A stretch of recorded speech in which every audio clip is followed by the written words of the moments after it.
करे कुर्बानी आतम आतम। कह रहे थे आप? अरे मेरा बेटा है 9th क्लास में है वो। हाँ जी। अब वो क्या बच्चे, अब वो गुस्सा तो आ ही जाती है, गुस्सा नहीं करना कहते, अब बच्चे कुछ करते हैं तो गुस्सा आ जाती है। हाँ जी। हाँ जी। मानते नहीं सुनते नहीं। अब जो क्या ना वो जो इस कंडीशन से गुजरा है वही समझ सकता है। बिल्कुल बिल्कुल जी। तो वो है ना गुस्सा आई जाती है।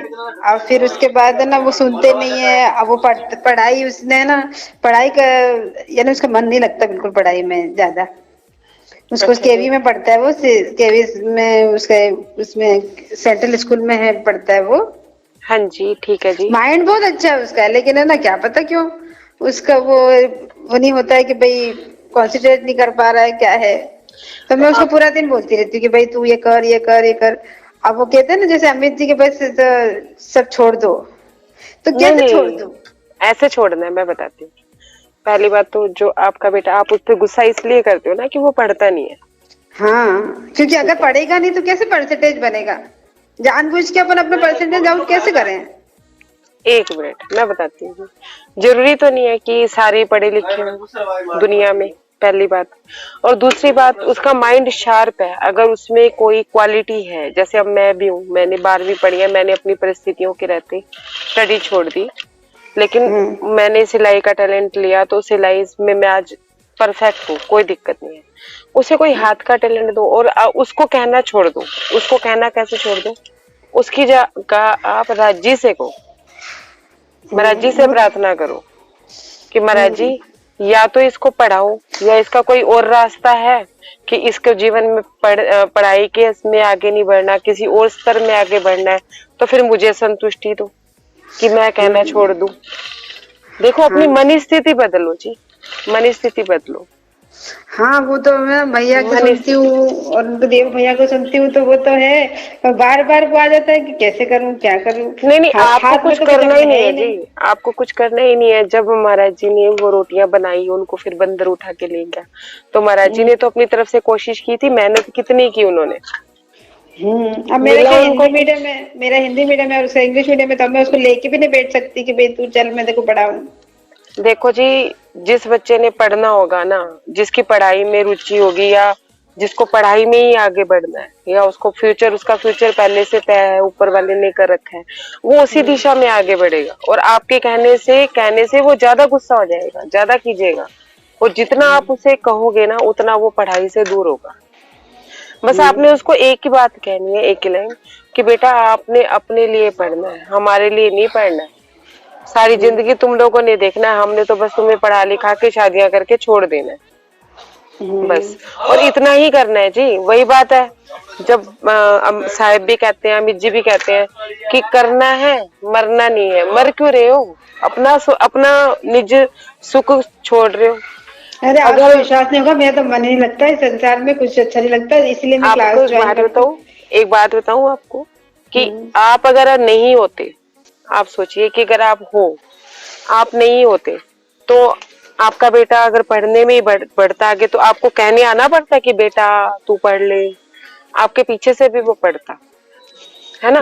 और नहीं पढ़ना तो नहीं पढ़ना, आज हमारे बड़े नहीं रहे तो क्या हम जीवन नहीं चला रहे? बुद्धि एक्टिव होती है, हम उनके सच के साथी नहीं है ना। राज्य है, राज्य समझाएंगे, राज्य से जोड़ो उसको। वो तो है ना, उसको मैं ये सब जोर से चलाती हूँ वीडियो, तो उसको समझ में आता, समझ में आता है, ऐसा नहीं है। उसका नाम भी राजी ने पहले ही रख दिया था, जब वो मेरे मतलब होना ही नहीं, कुछ पता ही नहीं था, सिर्फ शादी हुई थी मेरी, उसके पहले उसका नाम रख गया था अमीरस। अब अच्छा तो जी। वो पियो अमीरस हक नजर। आप तो वैसा करके देखिए कि आप उसे ना बोलिए, कुछ ना कहिए, सिर्फ उसको एक ही बात कहनी है, पढ़ना है तो पढ़, नहीं पढ़ना तो तेरी मर्जी, भाई तेरा फ्यूचर है, हमने तो चले ही जाना है एक ना एक दिन। सारी जिंदगी थोड़ी ना हम तेरे साथ रहने वाले हो। किसी के माँ बाप नहीं रहे, हमारे नहीं रहे, हम कैसे रहेंगे? तो उन्हें ट्यूशन में राज्य भी से उसे छोड़ जोड़ो। दिया, अपने आप ही ट्यूशन नहीं जाना, मैं अपने आप ही पढ़ लूंगा बोले। तो ठीक है ना, कोई बात नहीं। मेरी दीक्षा है, जो छोटे वाली गुड़िया है, उसे बचपन से कभी आज तक ट्यूशन नहीं ली, बचपन से नहीं ली ट्यूशन। लेकिन ठीक है, आप पढ़ाई में ठीक है, कोई दिक्कत नहीं है। और मुझे पता है, मैंने उसको पढ़ाई में ज्यादा वो करना ही नहीं है, मैंने उसको अपने ही काम में लगाना है। बस मेरा तो यही है कि मेरे पास जितना है मैं उतने में, मैंने तो अपनी गृहस्थी आज से 22 साल पहले महाराज जी पे छोड़ दी थी, और महाराज जी बहुत अच्छा चला रहे हैं, मुझे टेंशन नहीं है। मुझे जो कहना होता है मैं महाराज जी से कहती हूँ, बच्चों को सिर्फ समझा देती हूँ, बाकी उनकी मर्जी है। देखो होगा वही जो उनके अंदर से राज जी उनको कहेंगे, सही है। हमारे कहने से बच्चे कभी नहीं वो करते।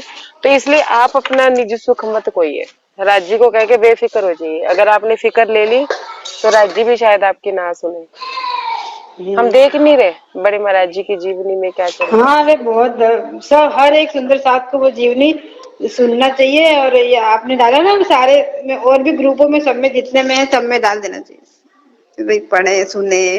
क्योंकि है। सुंदर साथ अनभिज्ञ है, वो उसके कारण जो उधर नहीं जाना और इधर नहीं जाना के चक्कर में हम्म, लगे ना, तो वो नहीं उनको पता है। जी ऐसा है मैं कि बताऊं ना, मैं ये, खुद ही पता नहीं था मुझे।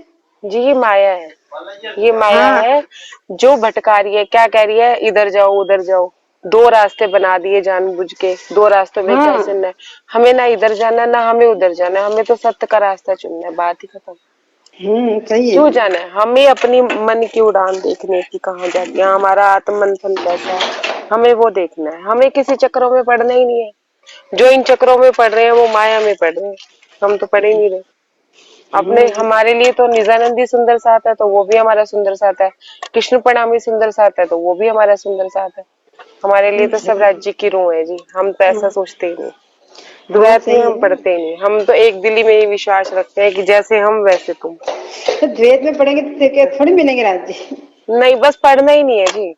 और घर गृहस्थी में भी, घर गृहस्थी में भी ज्यादा इन्वॉल्व नहीं होना है जी। बस अपना अपने कर्तव्य निभाइए, करिए, मरिए मत, बस इतनी बात है। और बच्चों ने जो बनना है वो बन ही जाना है, आपके बनाने से बनेंगे नहीं, आप जितना मर्जी कह लो। सही राजी है। से बोलो, बस राजी से कह के बात छोड़ दो, राजी पे छोड़ दो। हाँ तो अगर छोड़ोगे उन्हीं पे तो बहुत बेहतर चलेगा, यकीन मानिए बहुत बेहतर चलेगा। और अगर नहीं छोड़ोगे, अपने पे लोगे, तो देखो जी हमारी तो पहुंच कहाँ तक है अपनी जानते ही हैं, अपने सही क्या है। कर सकते हैं। हकीकत में सब अपने आप में सब जानते हैं कि हम क्या कर सकते हैं। तो इसलिए आज ऐसे आप भी बताड़ी मत कीजिए और खुद भी अपने आप को कष्ट मत दीजिए। ठीक है जी। ठीक है, अच्छा और लगा आपसे बात करके, थोड़ा सा अच्छी बात, संतोष हुआ। Thank you. नहीं नहीं कोई थैंक यू नहीं, राजी का शुक्रिया। तो सुबह की क्लास में आप थे, उसमें रुचि दीदी वाली में? अरे मैं फिर रुचि दीदी वाली में नहीं आ पाती ना, मेरा अपना भी तो मंथन होता है, मैं बैठक में कर रही हूँ तो। अब वो ना जीव और आत्मा का, वो मैंने उनसे क्वेश्चन पूछा था। क्या पूछा था आपने प्रश्न? जीव और आत्मा हाँ अलग जी। अलग कैसे हैं, और अगर मतलब अलग अलग कैसे हैं, ऐसा था कि जीव और आत्मा कैसे अलग करेंगे। तो फिर आज वो उसमें आज बताया था उनने। क्या बताया, क्या आया निष्कर्ष जी? अभी निष्कर्ष नहीं, कल आएगा, आना कल क्लास में आप, हमने बोल दी थोड़ी ना देर एक के लिए आना। लाइन, हमने बोल दी ना एक लाइन, तो उन्होंने वही पकड़ के आगे आगे बोल देना है। चलिए कोई नहीं, अभी आप जब कर रहे हो बड़े महाराज जी की पितक, उसमें भी आपको पता चल जाएगा कि जीव में और आत्मा में क्या अंतर हाँ, होता है जी। जीव मतलब मेरे को, मुझे ये समझ में आया कि भाई जीव जब तक अज्ञानी है ना अपन, तब तक जीव है। देखिए जी, जीव तो माया का है जी, क्या बात हो हाँ गई, जीव तो पीछे से आया ही नहीं नीचे, जीव तो 14 लाख ब्रह्मांड का है जी, हाँ जीव तो माया का ही है जी। हाँ, तो जीव और आत्मा में फिर कैसे भिन्नता करेंगे? वो आप कल जानिएगा, नहीं पता चलेगा तो हम बता देंगे नहीं आपको ये प्रश्न का आंसर। हाँ ठीक है। नहीं पता चलेगा तो हम बता देंगे, नहीं लेकिन पता एक बार तो उन्होंने, जो, आपने पूछे उनसे, वो आपने क्या आज पूछा ना। हुआ था, डॉली दीदी बोली थी, दो तीन चार जने बोले थे, मनीषा हम्म, बोली थी, तीन चार इसी लोग बोले थे। प्रश्न पे, इसी प्रश्न हाँ पे। हाँ हाँ, अब कल और चलेगा अभी ये। जी मैंने सुना ही नहीं, आज देखती हूँ अगर टाइम मिला तो वीडियो मैं सुन जरूर लेना आप। सुनूंगी, हाँ जरूर सुनूंगी। आपका दीदी शुभ नाम? मेरा नाम पद्मा है दीदी। कहाँ से हो दीदी आप? मैं गुजरात, तो आप ये अहमदाबाद। खिलवत रूहों की कब से सुन रहे हो? ये एक्चुअली क्या हुआ कि वो मैं इसमें आता खिलवत के सुख है ना, जो वो ग्रुप, उसमें हूँ मैं, जुड़ी हुई हूँ, तो उसमें मैंने ये देखा, लिंक, टॉपिक था, लिंक देखा। टॉपिक हाँ लिंक आती है, और टॉपिक अच्छा एक अच्छा। आया कि जी वो सुख और दुख कहाँ से आते हैं। तो हाँ मैंने कहा ठीक यार है ये ठीक इसमें सुने तो सही, क्या है, क्या बोल रहे हैं। अब मुझे तो ये भी नहीं पता था कि ऐसा शऊर होता है कि सारे सुंदर साथ बोलते हैं। हाँ तो जी, फिर हाँ मैं जी। उसमें मैंने वीडियो देखी तो फिर मुझे अच्छा लगा तो मैंने कहा हाँ, तब से मुझे पता चला इसलिए वो। आप बड़े महाराज जी की बीतक का जैसे आज जो प्रसंग हुआ और जो महाराज जी ने बताया उसको भी हम्म। मंथन करोगे ना, आपको सारे प्रश्न अपने अंदर से महाराज जी सूक्ष्म रूप में आके दे दे, अपने हाँ अंदर भी राज्य है। तो दीदी उनका जन्म तो है ना देवचंद जी से पहले का बताया ना किनका? इनका। नहीं जी, तो किसका 1951 में देवचंद जी से पहले का जन्म किसका है? गोपाल मणि जी का जी। गोपाल मणि जी का महाराज का। हाँ जी। तो उसके बाद फिर उसमें ना इसमें वर्णन आता है उनका बीतक में? इस बीतक में उनका वर्णन नहीं आता है। इसमें नहीं, वो इसमें कहते नहीं, हैं अपनी कि जो नहीं मूल जी, बीतक है ना उसमें। मूल बीतक में भी जी उनका कोई वर्णन नहीं है। तो क्यों नहीं है? नहीं मिले क्यों थे नहीं वो है? तो। वो इसलिए नहीं है कि वो गोपाल मणि जी, मुझे जहां तक लगता है, जो मेरी समझ में आता है कि जीव उनका युग युग से तपस्या उन्होंने भी बहुत की हुई थी। जब परम धाम की आत्माएं उतरी या सुरता जहाँ यहाँ आई तो उनका जीव इतना शुद्ध पाक था कि सुरता उनके ऊपर भी बैठ गई। तो उनकी आयु भी 301 वर्ष थी। जब वो पन्ना जी पहुंचे, देखिए उनका जन्म देवचंद्र जी से पहले और स्वामी प्राणनाथ जी के बहुत बाद में था, हाँ हाँ, मृत्यु का वही वही मैं समय। कह रही हूँ। हाँ। तो उस समय सबने उनको उनकी जीवनी देखो तो उन्होंने 9 खंडों की यात्रा कितनी बार की। उसके बाद जब वो पन्ना धाम में पहुंचे तो उन्होंने परीक्षा ली उनके स्वामी प्राणनाथ जी के छोटे ब्रदर की, जैसे परीक्षा ली तो उसके बाद उनको स्वामी प्राणनाथ जी की जगह पे बिठाया जा रहा था। सुंदर साथी जी ने जैसे बोला कि हम इनको बिठाते हैं स्वामी प्राणनाथ जी की जगह पे, क्योंकि वो वैसी हस्ती थे जी या जो भी थे, मतलब। तो फिर उन्होंने कहा नहीं, मैं स्वामी प्राणनाथ जी की पदवी नहीं ले सकता। तो उन्होंने गुम्मट जी के राइट हैंड में पुरानी शाला है ना, उसमें जाके अपना स्थान बनाया और वहीं पे रहे। उनकी जीवनी अलग है जी, ये जीवनी उनकी जीवनी अभी छप रही है, बन रही है, मतलब छपने के लिए गुजराती में गई हुई थी तो गुजराती सबको समझ में नहीं आती ना, इसलिए वो बंद कर दिया, एक दिन है। पढ़ी थी हाँ बस। हाँ, हिंदी में आ रही है अभी। मैंने भी अभी गई थी ना पन्ना जी, तो मैंने पूछा था तो वो कहने लगे जी अब बस वो हिंदी में छपने के लिए गई हुई है, कभी भी जब आएगी तो आपको सबको मिल जाएगी जैसे। तो लेकिन जीवनियां पढ़ने से क्या होगा, मुझे एक बात बताइए, अगर हम जीवनियां पढ़े और उस पर चले नहीं, अभी भी हमें झूठ झूठ नहीं लग रहा है, तो फिर क्या फायदा उस चीज का ना। तो अपने को तो झूठ झूठ लगवाना है जी। सही। ठीक है ना दी। फिर भी कोई बात लगे तो आप मुझसे पूछ लीजिएगा, जीवनी में भी या वैसे भी, और हाँ जो महाराज जी हुक्म करेंगे वो आपको बता दूंगी मैं जी। हाँ, थैंक यू दीदी। और नहीं, थैंक यू नहीं कहना जी, प्रणाम जी। प्रणाम जी, प्रणाम जी। प्रणाम सुंदर साहब जी, प्रणाम जी। वो है सर पे, उनके बिना कुछ नहीं होता है। प्रणाम जी। अब महाराज जी क्या बता रहे हैं अपनी जीवनी में कि जो हम अब वो बड़े हो चुके थे, वो इतने मतलब 10-12 वर्ष की आयु हो चुकी थी उनकी, इतने बड़े लगने लगे थे कि वो जजमानी के लिए जा सकते थे। तो जैसे पिता का और बाबा का काम एक साथ था, एक साथ करा करते थे, एक जगह वो चले जाते थे, दूसरी जगह उनके छोटे भाई चले जाते थे, तीसरी जगह उनके बाबा के मतलब ताऊ जी चले जाते थे। तीनों भाई इस तरह से अपना जजमानी का कार्य संभाला करते थे। उसके अलावा तो उनका कोई पिता का बिजनेस नहीं था।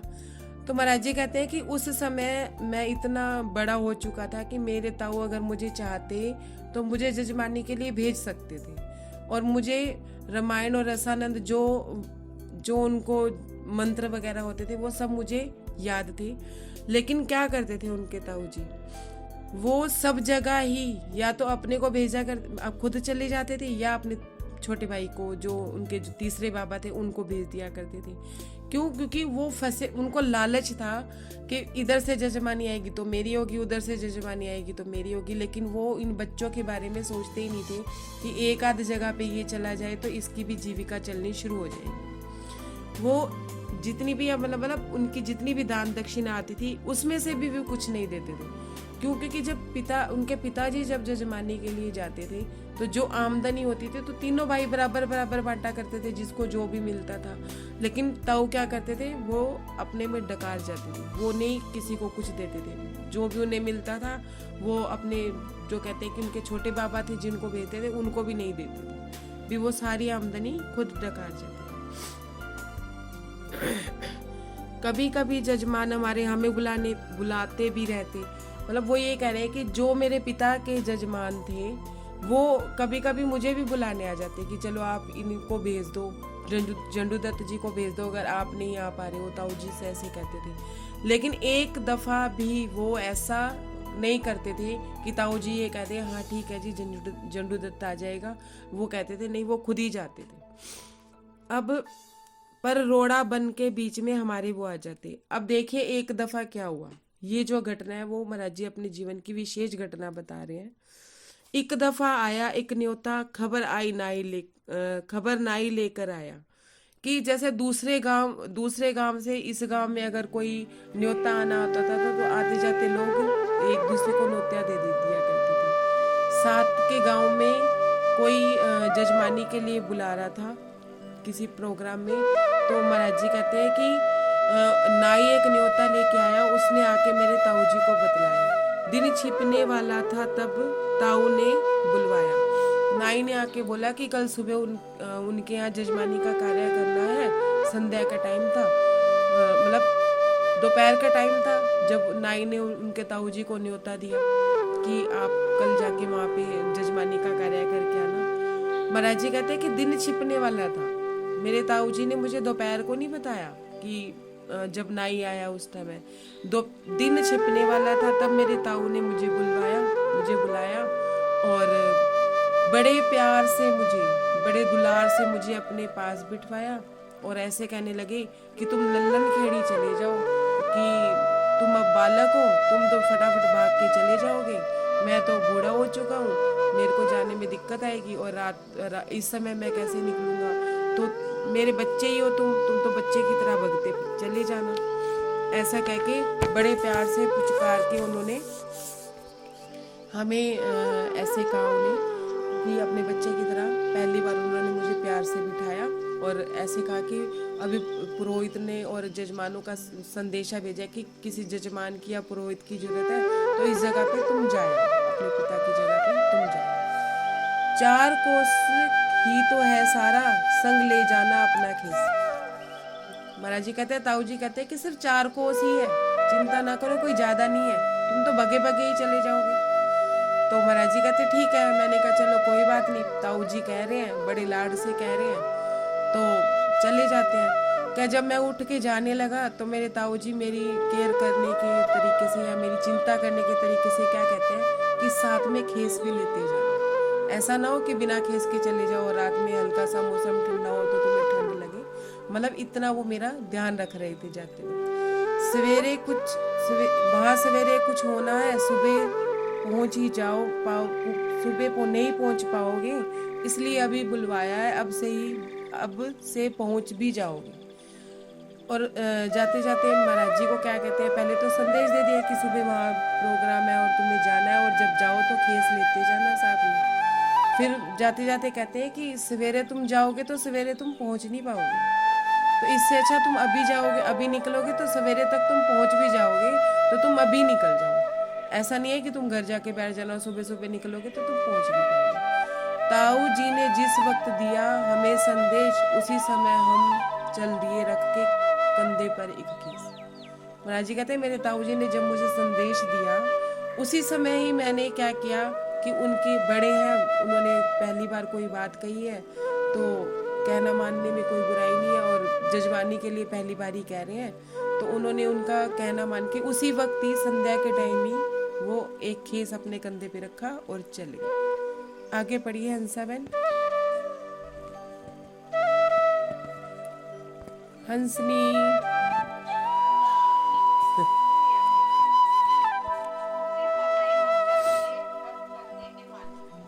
महाराज जी कहते हैं कि जब मैं घर से निकला तो सूर्य अस्त हो चुका था, मतलब हल्की संध्या हो चुकी थी, और निकल तो गया मैं घर से, जैसे ही मैं निकला और जैसे ही मैं जंगल में गया तो जंगल इतना भयानक लगा मुझे कि चारों तरफ अंधेरा होने लगा, गुप अंधेरा कि परछाई भी नहीं दिख रही थी उस समय।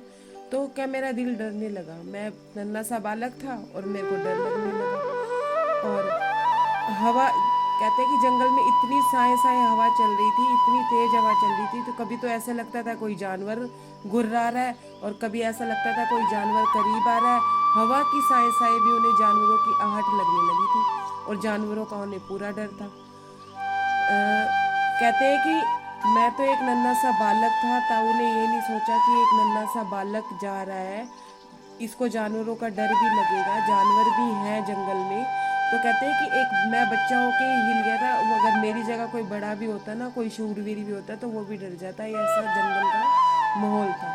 सेम ऐसे धनी देवचंद्र जी के साथ जब वो रेगिस्तान में गए थे, तो उनको रेगिस्तान में कैसे भय लग रहा था कि चारों तरफ रेत ही रेत थी। ऐसे ही महाराज जी कहते हैं कि महाराज जी को भी ऐसे डर लग रहा था जैसे जंगल में सिर्फ हवा चलने से भी, जब हवा उनके करीब से होके जाती तो उनको ऐसा लगता था शायद कोई पक्षी या जानवर उनके नज़दीक आज होके जा रहे हैं। तो उनको अपने दिल में इतना डर था कि कोई शूरवीर भी होता ना मेरी जगह, तो वो मन ही मन सोच रहे थे। ताऊ जी भी होते ना इस समय, तो वो भी डर रहे होते। ठीक है, ले जाते उन दिनों भेड़िए गांवों से ही बच्चों को, कि उन दिनों जानवरों की इतनी दहशत थी कि भेड़िए दिन में भी बच्चों को उठा के ले जाते थे। एक मिनट सुंदर सा जी।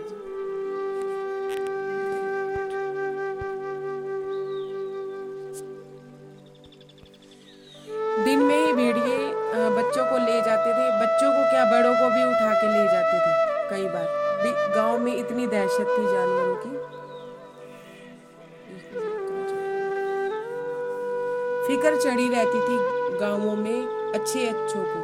महाराज जी कहते हैं कि उन दिनों फिक्र चढ़ी रहती थी गांव वालों को कि हमारे बच्चे बाहर ना खेले, अपने आंखों के सामने रखते थे। संध्या होने से पहले वो घरों में घुस जाते थे, ज़्यादा इधर उधर नहीं घूमते थे क्योंकि भेड़िए उठा के ले जाते थे। हम तो फिर बालक थे, क्या करते यदि कुछ आ जाए।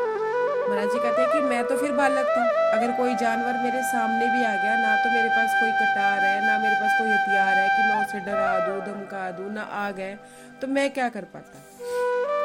हम ताऊ ने भेजा ही यो था ताकि जानवर हमें खा जाए।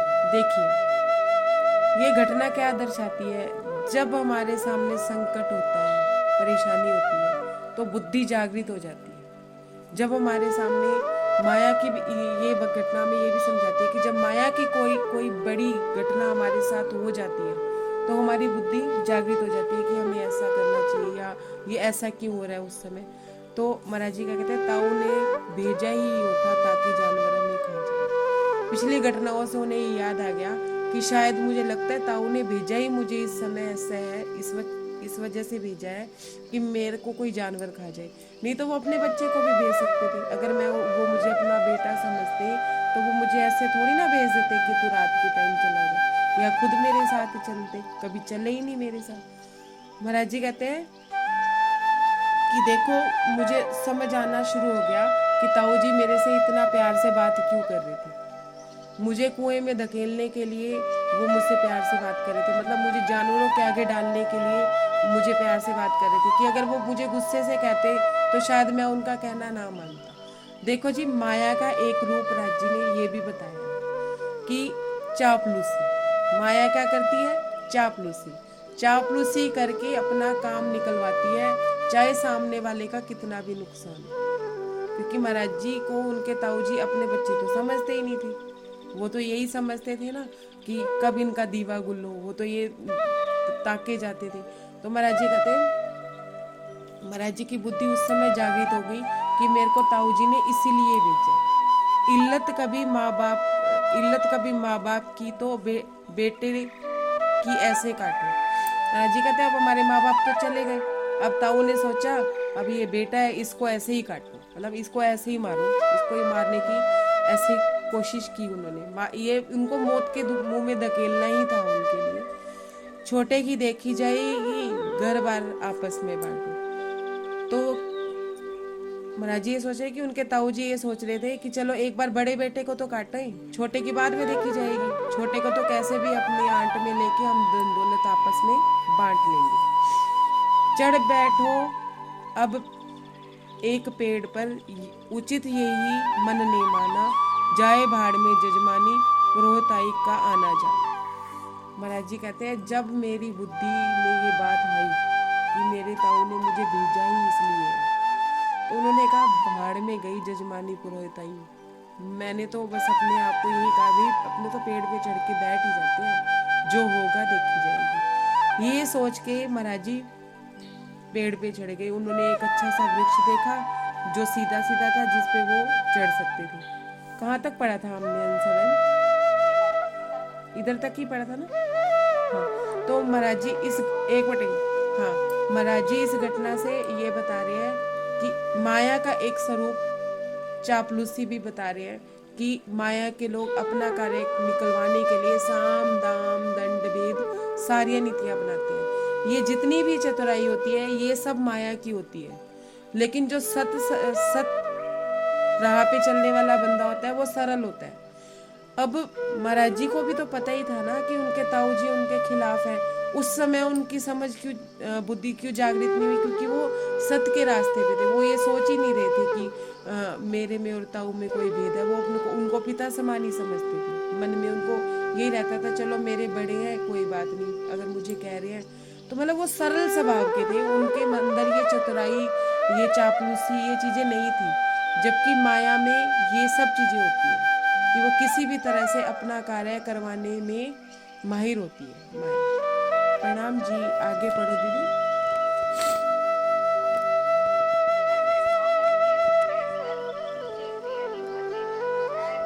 महाराज जी कहते हैं कि मैं पेड़ पे चढ़ने ही वाला था, मैं पेड़ पे चढ़ने ही वाला था। इतनी ही देर में मुझे एक आदमी दिखा वहां से आता हुआ, जो शायद वो ललन खेड़ी ही जा रहा था। उसने मेरे को डांट के बोला किधर जा रहे हो तुम इस वक्त? क्या इस समय कहीं जाने का टाइम है? ये बच्चों के घूमने की जगह थोड़ी है, कहाँ जा रहे हो तुम? तो उन्होंने कहा कि जाना तो मुझे ललन खेड़ी था, लेकिन इस सुनसान अंधेरे से मुझे डर लग रहा था। मैं तो कोई पेड़ ढूंढ रहा था कि मैं उसके ऊपर चढ़ सकूं। सुंदर साथ जी सेम ऐसे ही जैसे धनी देवचंद्र जी डर रहे थे, तो सिपाही वेश में महाराज जी आए और उनका रास्ता पार होने करा गए। ऐसे ही सेम हकी स्वरूप बन के महाराज जी ही आए उस आदमी के रूप में और महाराज जी को लेते हुए चल गए। जैसे ही धनी देवचंद्र जी की गठरी उन्होंने अपने सिपाही ने अपने कंधे पे डाल ली थी, ऐसे ही सबसे पहले इनके डर की गठरी गायब हो गई। उस बंदे ने अपने ऊपर ले ली। महाराज जी कहते हैं कि हमें जो डर लग रहा था, जैसे ही उस बंदे ने ऐसे कहा, उस आदमी ने मुझसे ऐसे बोला कि मैं आपको ललन खेड़ी पहुंचा देता हूँ, तो मेरा वो डर खत्म हो गया कि चलो मुझे कोई सहारा मिला, कोई हितैषी मिला जो मुझे सही रास्ते पे लेके जा रहा है और मुझे ललन खेड़ी पहुंचा देगा। तो सुंदर साथ जी सबसे बड़ी बात यह है कि अगर महाराज जी अभी राज्य से नहीं मिले थे, मतलब वाणी से नहीं मिले थे, राज्य से मिलना मतलब वाणी से नहीं मिले थे, तो ऐसे ही धनी देवचंद्र जी भी वाणी से नहीं मिले थे, लेकिन वो थे राज्य की ही रूप। तो राज्य तो उनके आसपास थे ना, हम राज्य को नहीं देख पा रहे थे, लेकिन राज्य तो हमें देख पा रहे हैं ना। तो राज्य तो हमारे आसपास रहते ही हैं, वो किसी ना किसी रूप में आके हमारा कार्य करके चले जाते हैं। मतलब कि अगर हम ये सोचे कि हमें राज्य नहीं मिल रहे, राज्य नहीं मिल रहे, उनकी नजर तो हमारे पे है ना, आज नहीं तो कल, क्या पता वो हमें से मिलने आए या हमें बुलाए, वो उनकी इच्छा। तो राज्य की नजर महाराज जी पे पूरी थी। बड़ा हितैषी मिला हमको झट लालन खेड़ी देके। महाराज जी कहते मुझे टाइम ही नहीं लगा, मुझे तो पहले तो रास्ता ऐसे लग रहा था जैसे पता नहीं 3 कोस ना हो, 300 कोस हो, लेकिन जब वो हितैषी मेरे साथ था और जब वो आगे आगे चल रहा था, मैं पीछे पीछे चल रहा था, समय ही नहीं लगा, झट से सामने ललन खेड़ी दिखा। सेम ऐसे ही धनी देवचंद्र जी को वो रेगिस्तान का रास्ता पार होते पता ही नहीं चला कि सुबह होने से पहले तो वो भोजनगर पहुंच गए थे। ऐसे ही महाराज जी कहते हैं कि मुझे पता नहीं चला कि लल्लन खेड़ी कब आया, और मैंने देखा तो सामने लल्लन खेड़ी था। हम लल्लन खेड़ी न जाने किस प्रकार कैसे आए, देर लगी थोड़ी सी ही हम अपने जजमानों को पाए। जैसे धनी देवचंद्र जी के साथ हुआ था, वो सिपाही से बातें करते करते जब उन्होंने देखा सामने भोजनगर है, वो बारात उनके सामने थी, सेम ऐसे ही महाराज जी कहते हैं कि मुझे पता नहीं चला लल्लन खेड़ी कब आया, और मैंने सामने देखा कि मेरे जजमान सामने ही खड़े हैं। भी उन्होंने वो हितेशी जो था, वो जो आदमी था, उन्होंने उस जजमानों के घर तक उनको छोड़ा, ना कि गाँव के बाहर तक छोड़ा। मतलब राज्य अगर आप हमारे साथ चलना शुरू हो जाते हैं तो वो हमें अपने घर तक ही पहुंचाते हैं, घर तक ही लेके जाते हैं। अब देखिए सुंदर साथ जी, इसमें एक भाव जो मेरे मन में आ रहा है कि जब तक हमें सदगुरु नहीं मिलते, जब तक हमें सदगुरु के चरण नहीं मिलते, उनका आसरा नहीं मिलता, तब तक तो हमें डर भी रहता है, भय भी रहता है, हमें माया में आशंकाएं भी रहती हैं। लेकिन जब सतगुरु का संग हमें मिल जाता है, जब सतगुरु की साथ हमें मिल जाता है, जब सतगुरु के वचन हमें मिल जाते हैं, जब सतगुरु हमें रास्ता दिखाते हैं, हम उनके पीछे पीछे उस रास्ते पे चलना शुरू कर देते हैं, उनके वचनों को मानना शुरू कर देते हैं, तो सतगुरु हमें हमारे घर तक पहुंचाकर ही हमारा साथ छोड़ते हैं। वो बीच रास्ते में हमारा साथ नहीं छोड़ते। तो सच्चा हितैषी कौन है इस माया में? कोई सगा संबंधी नहीं है, सिर्फ देखने भर को सब है, वो सिर्फ सुख के साथी है।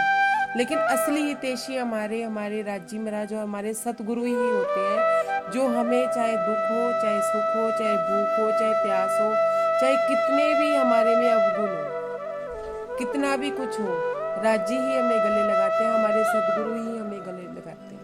माया हमें कह रही होती है कि तुम्हें ये नहीं आता, वो नहीं आता, लेकिन वो सदगुरु ये कह रहे थे कि तुम्हें सब आता है, तुम सब कर सकते हो। जो हमारी अंदर की क्वालिटियों को पहचान के, उसे उजागर करके, वो चीज़ें हमें बता के, हमें रास्ता दिखा के अपने घर तक, चाहे कोई भी पड़ाव जीवन में आए या कोई भी रास्ता कितना कठिन हो, चाहे घोर जंगल अंधेरा हो, चाहे भयंकर जानवर हो, चाहे साए साए हवा चल रही हो, कुछ भी हो रहा हो हमारे जीवन में, वो हमारा संग परम धाम तक नहीं छोड़ते, जब तक वो हमारी मंजिल तक हमें नहीं पहुंचा देते। चाहे हम उनके सामने कितनी भी गलतियां कर लें, कितना भी उनको कुछ कह लें, लेकिन वो हमारा हाथ नहीं छोड़ते। ये घटना हमें ये दर्शाती है कि हमारा सच्चा संगी साथी हमारे सतगुरु हैं, जो राज्य का स्वरूप लेके, मतलब सतगुरु ही राज्य का स्वरूप ही होते हैं, और वो हमारे साथ चलते हैं कैसी भी परिस्थितियों में। तो माया में कोई हमारा सच्चा साथी नहीं है। ये घटना महाराज जी कहते हैं कि ये दर्शाती है। प्रणाम जी, आगे पढ़िए हम सब।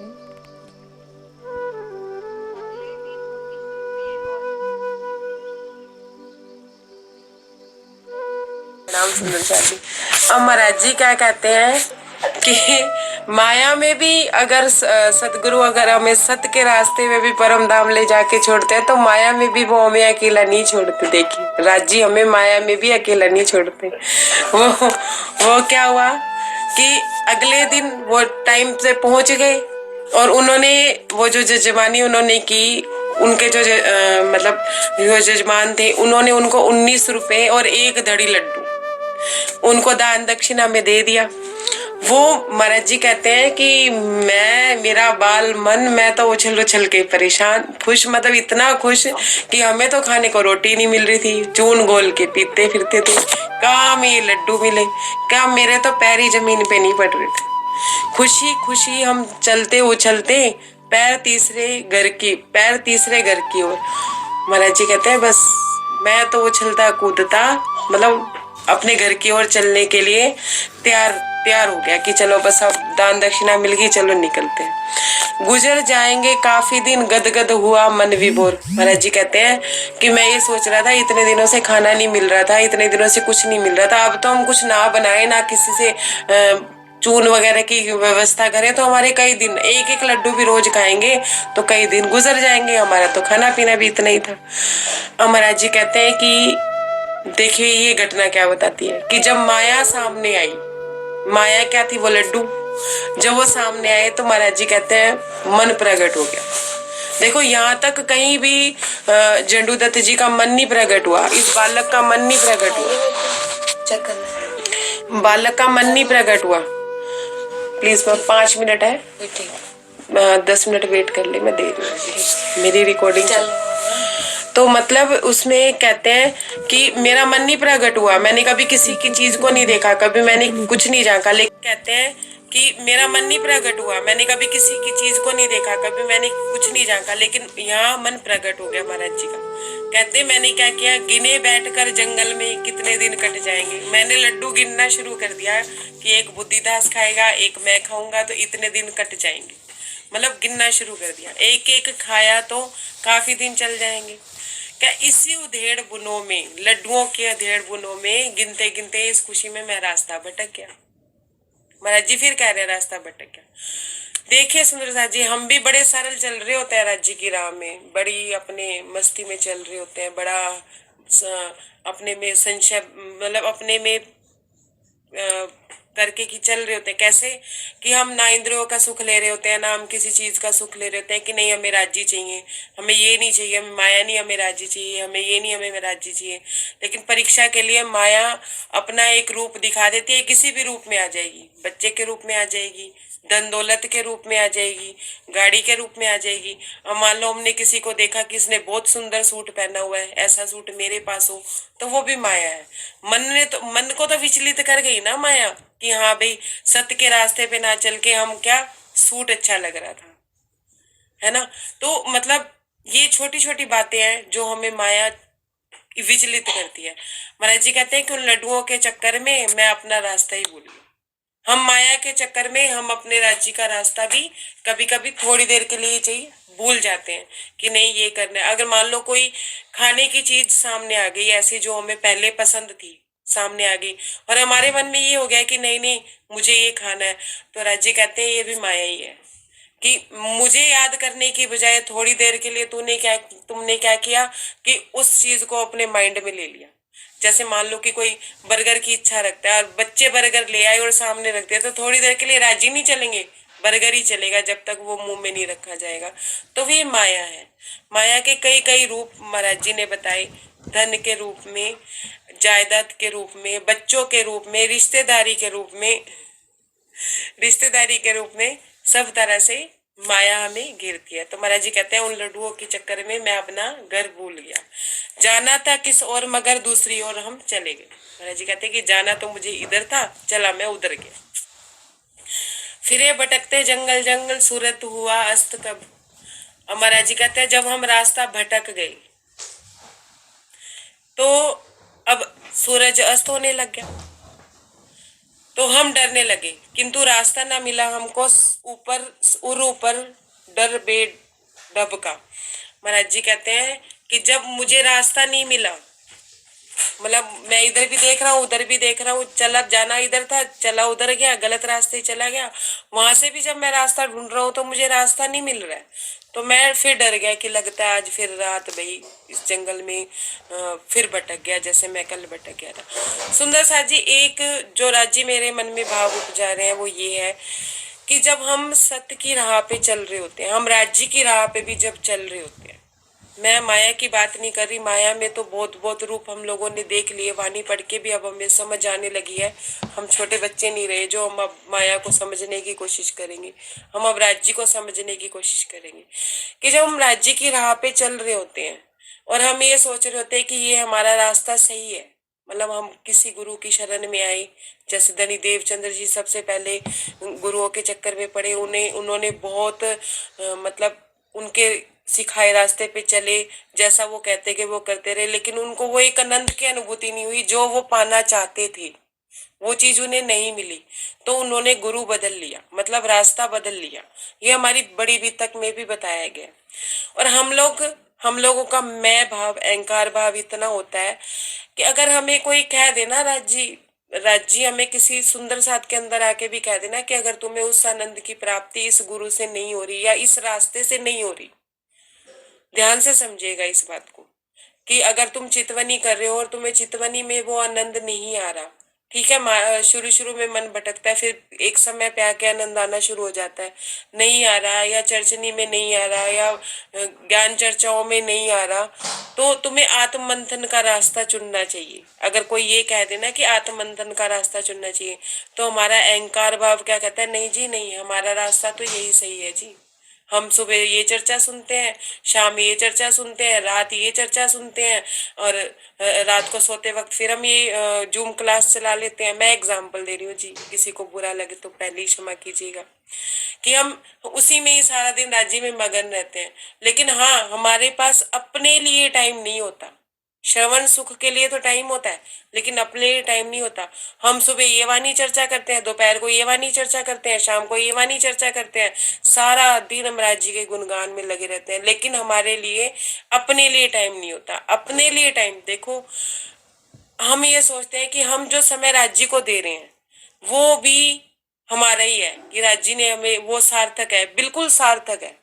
लेकिन अपना एक समय है आत्म मंथन का, कि हम आत्म मंथन करें कि हम कहाँ तक पहुंचे, हमारा अंदर से हमें वो चीज मिल रही है जो हमें चाहिए, एक्चुअल में हम वो पा रहे हैं जो हमें चाहिए, या हम सिर्फ श्रवण सुख ही ले रहे हैं, या जो हम चर्चावानी सुन रहे हैं, या जो हम बोल रहे हैं। मैं अपने लिए भी कह रही हूँ कि जो हम बोल रहे हैं, क्या हम उन वचनों पे चल रहे हैं?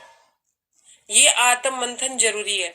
अब जैसे महाराज जी का मन खड़ा हो गया, क्या हमारा मन नहीं, हमें ये अगर हम आंखें बंद करके बैठे तो क्या हमारा मन नहीं खड़ा होता कि ये चीज ले लो, वो चीज ले लो?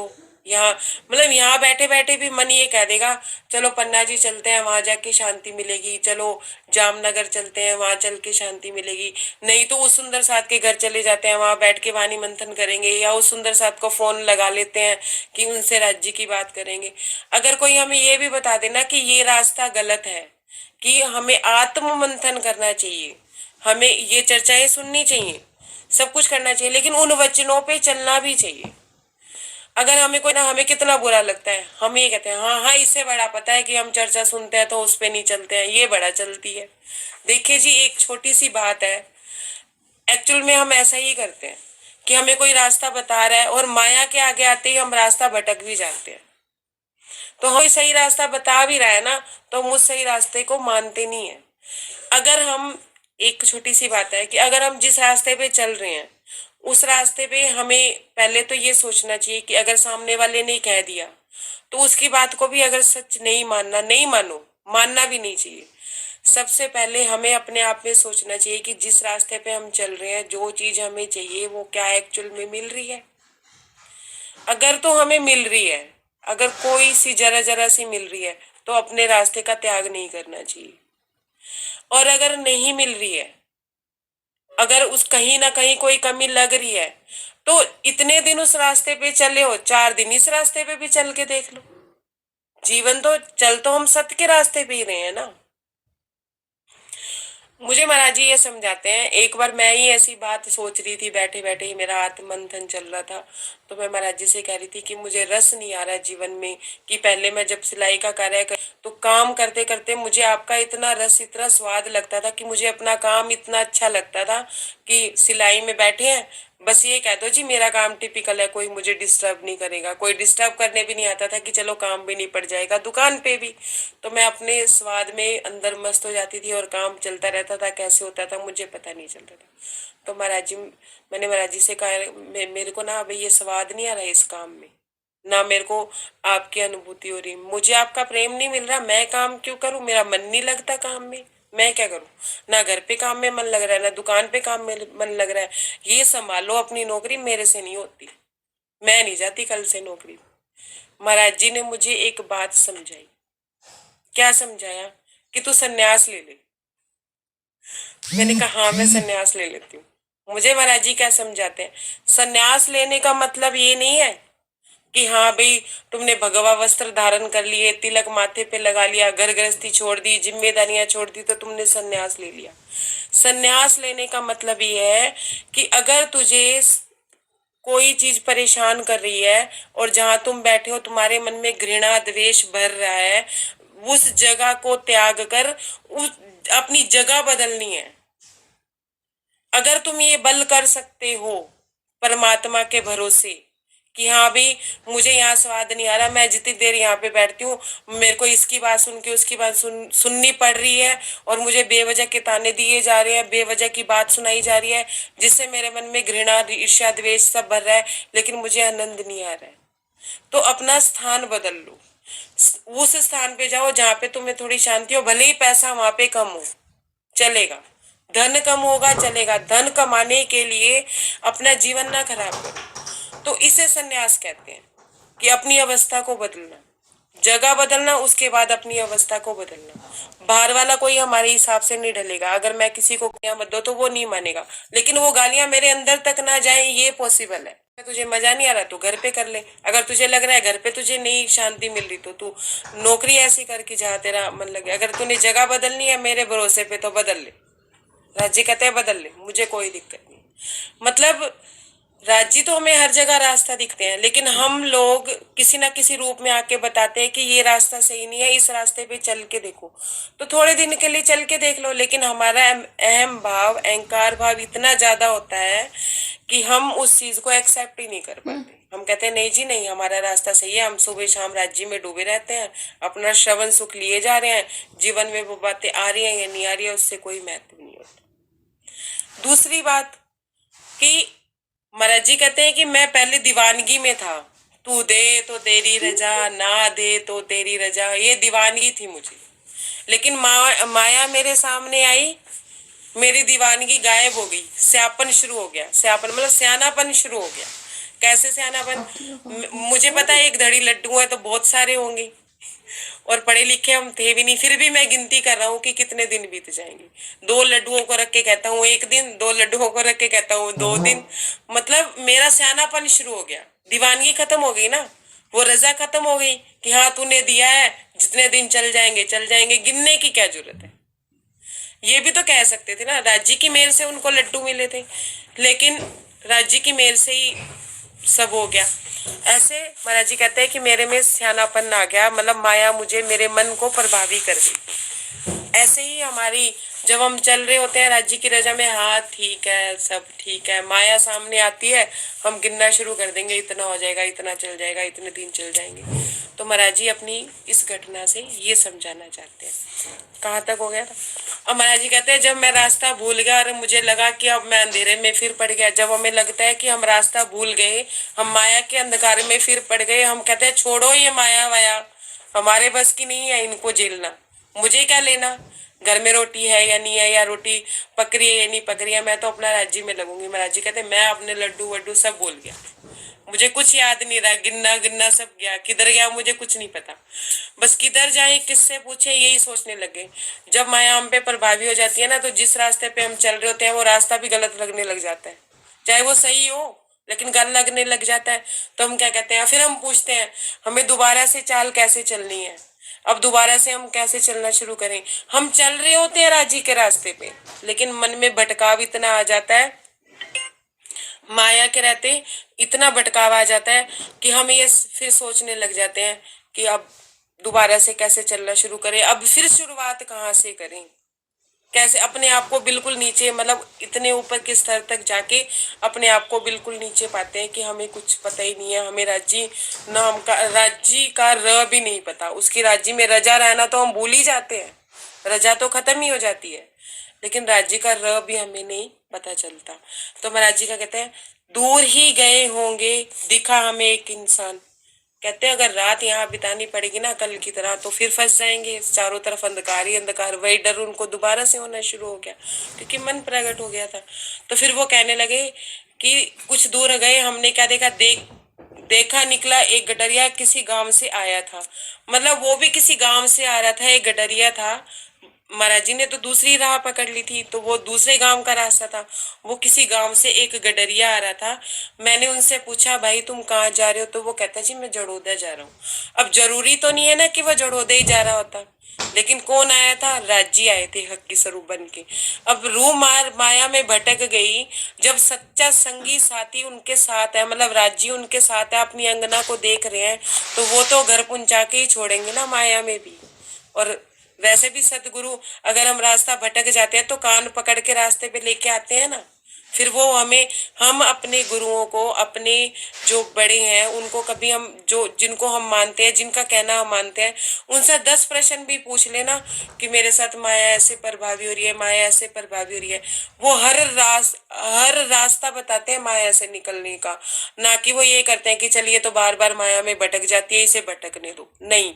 वो कान पकड़ के फिर कहते हैं नहीं, तुम अभी माया में हो, ये काम करो, चर्चनी शुरू करो या चितवनी शुरू करो या वाणी मंथन दोबारा से शुरू करो या ज्ञान चर्चाएं सुनो या प्रेम चर्चाएं सुनो, कुछ भी करो, चाहे गाने ही सुनो, कुछ भी करो, लेकिन दोबारा से अपने आप को राज्य से जोड़ो। ये होता है सतगुरु, ये होता है सतगुरु का काम। तो राज्य थोड़ी ना उन्हें छोड़ देते उस जंगल में, वो माया के चक्कर में फंस गए थे, लड्डुओं के चक्कर में फंस गए थे। महाराज जी कहते हैं कि मुझे वो जड़ोदा ही जाता था, हम साथ साथ हो गए उसके, खास हमें घर पर छोड़ा। देखो जी, पहली रात जब उन्हें वो आदमी मिला तो उसने भी जजमानों के घर छोड़ा, और ये भी जड़ोदा पांडा का ही था, तो उसने भी घर तक ही छोड़ा। क्यों? क्योंकि वो राज्य का ही स्वरूप बन के आया था, वो हक की स्वरूप ही आया था।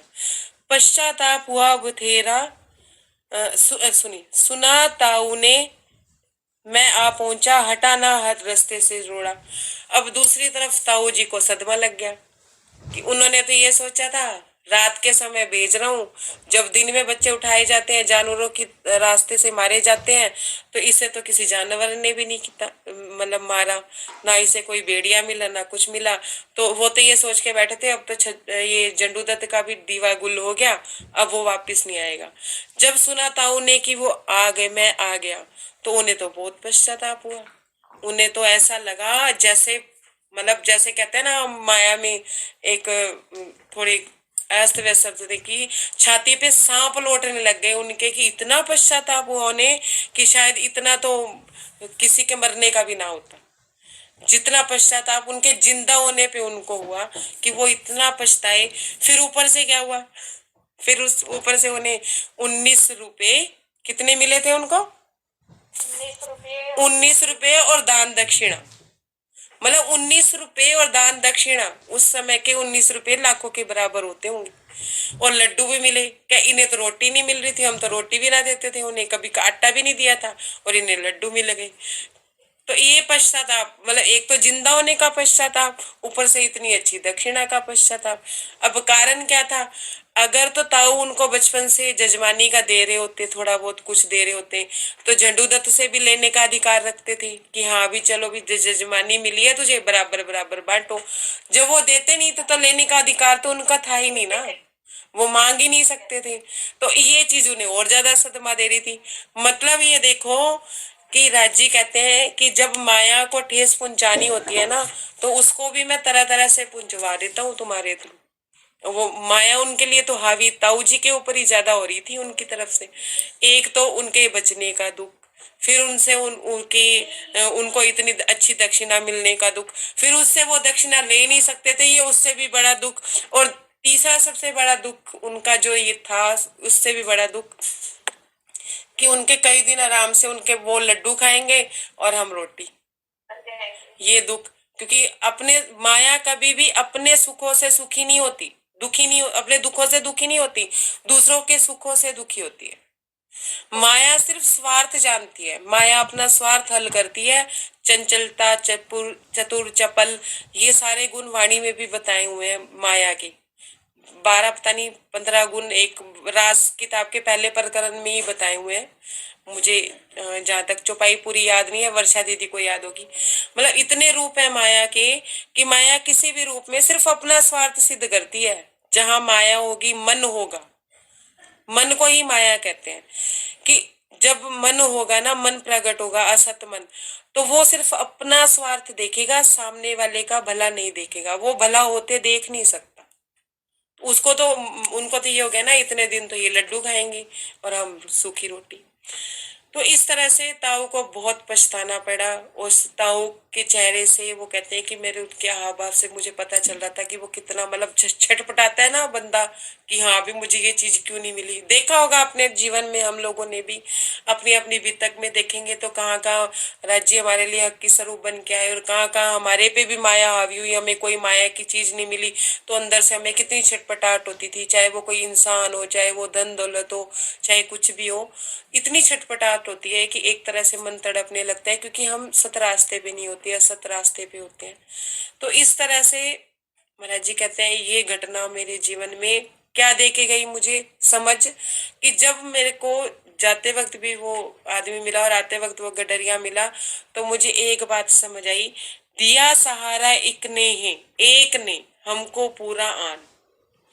महाराज जी कहते हैं मुझे एक बात समझ आ गई इस बात से, और पहले तो उन्हें रास्ता समझ आ गया था कि मुझे एक ही रास्ता बनाना है, अब उन्हें ये बात समझ आ गई कि वो समर्थ बरदार मेरे साथ ही है, मेरे राज्य मेरे साथ ही है, और वो मुझे बीच रास्ते में नहीं छोड़ेंगे, ना माया में छोड़ेंगे और ना ही मुझे सत्य के रास्ते पे छोड़ेंगे। उन्हें एक, जैसे हमारे सतगुरु ही हमारे सत्य है, मतलब एक सच्चे सतगुरु ही हमारे अपने होते हैं। माया का कोई भी प्राणी हमारा अपना नहीं होता, वो देखने भर के माया के होते हैं, सुखों के साथी होते हैं, दुखों में हमारा साथ छोड़ देते हैं। तो ये महाराज जी कहते हैं कि मुझे समझ आ गया था कि मेरे सत का संगी मेरे साथ है, बस अब मुझे कुछ डरने की जरूरत नहीं है किसी से। ये बात उनको समझ आ गई थी। अब महाराज जी कहते हैं कि मैं अब ये बात सोच रहा था कि जब मेरे जो परमात्मा ने, मेरे सत ने, जब मेरा सत रास्ते पे मेरा साथ नहीं छोड़ेंगे तो माया में भी कोई ना कोई सहारा बनाया होगा, माया में भी कोई ना कोई सहारा मेरे पास बन के आएगा। जैसे मैं जंगल में गया तो मेरे पास सहारा था, मैं वापिस आते वक्त भटक भी गया, हालांकि आ सकता था समय पे, पर मैं माया में फंस गया, लड्डुओं की गिनती में फंस गया, तो उन्होंने मेरे को सहारा दिया। तो माया में भी मेरा कोई ना कोई सहारा होगा। तो वो क्या कहते हैं कि सहारा कौन बना उनका माया में, उतर नहीं सकता कभी बुआ का एहसान, कि बुआ हमारा सहारा बनी और मैं उनका एहसान ये कभी भूल नहीं सकता। वो भी एक तरह से मतलब मेरे जीवन में ऐसे बन के आई कि कभी ना जाने वाली हितैषी, कि माया में लोग संग छोड़ देते हैं ना, तो एक ना एक संग ऐसा होता है माया में जो साथ नहीं छोड़ता है। इसलिए हमारी वाणी में भी लिखा है कि एक साथी तुम बना सकते हो किसी को, अपने अनुभव बताने के लिए, अपना सब कुछ बताने के लिए।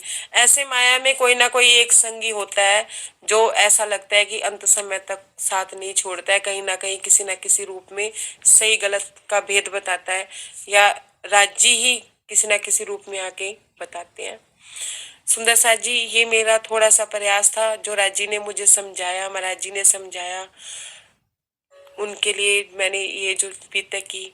अगर कोई त्रुटि हो, कोई गलत शब्द का इस्तेमाल मैंने कर दिया तो मुझे माफ कीजिएगा, क्षमा कीजिएगा। प्रणाम सुंदर साथ जी, प्रणाम जी, प्रणाम जी।